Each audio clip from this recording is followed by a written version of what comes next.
In this case exponents are not equal, so what we have to do, um, the term or the node which exponent is greater, that we have to take as it is into the resultant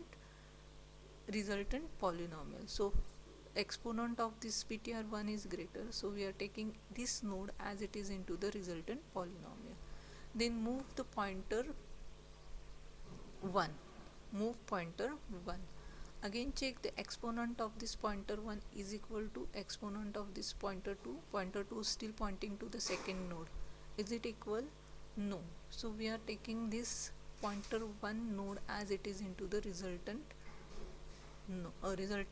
list. Okay, and move pointer 1 to the next. Now check this pointer 1 exponent is equal to pointer 2 exponent. Yes, so we are making the addition. Okay, creating node, and in that node coefficient part we are putting that addition 16, copying the exponent of any one pointer and moving pointer 1 as well as pointer 2. Now when we move pointer 1 and pointer 2, it goes to the condition pointer 1 is not equal to null and pointer 2 is not equal to. Both conditions get false and it exits from the loop, and then we have to display this list. This is the algorithm for addition of two polynomials. Okay, this is the part. Next part, if exponents are not equal, then what we have to do? If pointer 1 exponent is greater, then we are creating node with copying the pointer 1 coefficient and exponent and moving pointer 1 link to the next node. If this is not the case, it means that pointer 2 exponent is greater, then we are copying pointer 2 node as it is into the resultant list and moving pointer to the next. Then if f3 is equal to null, then we are making the newly created node as a head node, else we are attaching every newly created node at the last by using find last function. Okay, and then moving pointer resultant pointer 3 link to the next. Okay,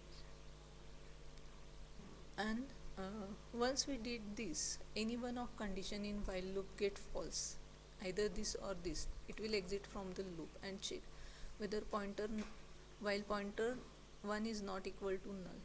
When first polynomial is not finished, then we are copying all the remaining nodes of first polynomial into the resultant polynomial. If this condition is not true, then check for the next condition that indicates that second polynomial is not finished. If it is not finished, then we are copying all the remaining nodes of second polynomial into the resultant polynomial list. Okay, into the resultant polynomial list, and once we did this, return the address of first node of the resultant polynomial to display function. So this display function, what it will traverse the list until the node is not equal to null, and every time we are printing, for every node we are printing its coefficient and its exponent in the form of polynomial equation. So this is the example of linked list used for representing polynomial equations and performing addition of two polynomial equations. Likewise, we can use linked list in many applications. Okay.